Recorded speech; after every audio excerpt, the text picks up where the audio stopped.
রবিবার ছুটির দিনে বার্ষিক সম্মেলন অনুষ্ঠিত হলো।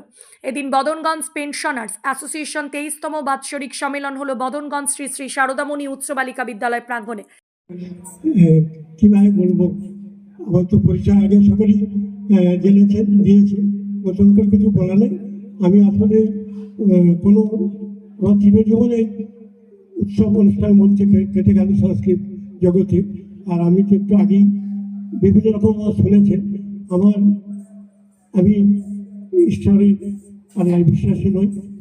আমি কোনো রাজনীতি করি না, কোনো দলের নয়।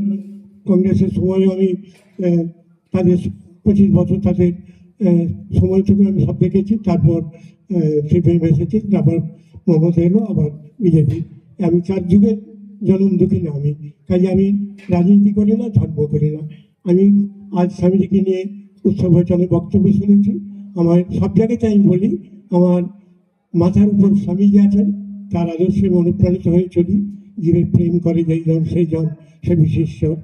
এই উপলক্ষে নৃত্য, সঙ্গীত, আবৃত্তি সহ বিভিন্ন সাংস্কৃতিক অনুষ্ঠানের আয়োজন করা হয়।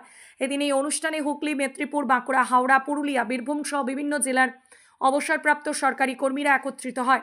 এদিন এই অনুষ্ঠানে উপস্থিত ছিলেন আরামবাগের চিত্রশিল্পী হরিপ্রসাদ মিদ্যা, প্রাক্তন পুরুলিয়া সহ বিদ্যালয়ের পরিদর্শক নবগোপাল চক্রবর্তী, গোঘাটের ঝরিয়া হাই স্কুলের প্রধান শিক্ষক তপন কুমার নন্দী সহ অন্যান্য বহু বিশিষ্ট ব্যক্তিবর্গ। সারা বছর এই সংগঠন বিভিন্ন সময় কৃতি ছাত্রছাত্রীদের সাহায্যের পাশাপাশি বিভিন্ন সমাজসেবামূলক কাজের সঙ্গে যুক্ত থাকে, জানান সংগঠনের সম্পাদক শঙ্কর আদক।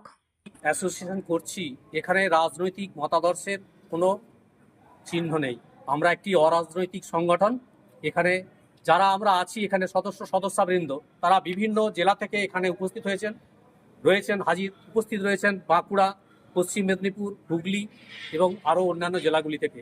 শান্তিনিকেতন, বোলপুর, উত্তরপাড়া এবং কলকাতার অনেক সদস্যরাও ভালোবেসে সংগঠনকে ভালোবেসে আমাদের সদস্যপদ নিয়েছেন।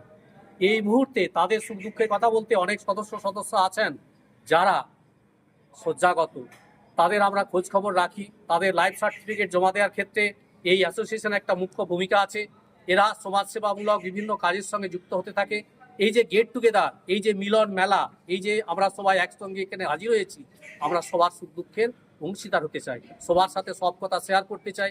আমরা যে একঘেয়েমি জীবনযাপন করে থাকি, সেই একঘেয়েমি জীবনযাপনের খানিকটা মুকুব করার জন্য আমরা এইভাবে একসঙ্গে মিলিত হতে চাই।